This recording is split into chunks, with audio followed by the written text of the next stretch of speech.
Welcome to McPlum, simple solutions served daily.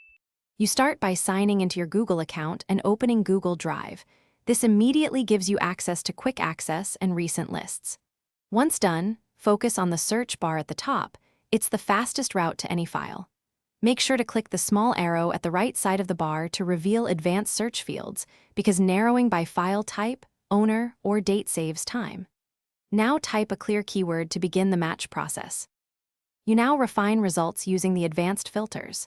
Choose type to limit documents to docs, sheets, slides, or PDF. Pick owner to see files you own versus shared items. Once done, use location to restrict search to My Drive, Shared Drives, or Shared with Me, and set a date range for recent changes.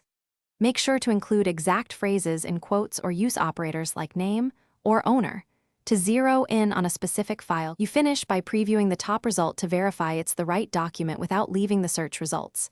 Then open it and confirm owner, last modified time, and folder location via details. Once you've confirmed the correct file, move or star it for easy future access. If you can't find a file, check trash and shared with me. If still missing, make sure you have permission or ask the owner to reshare, because missing access is the most common issue. Thanks for watching. Stay juicy and subscribe.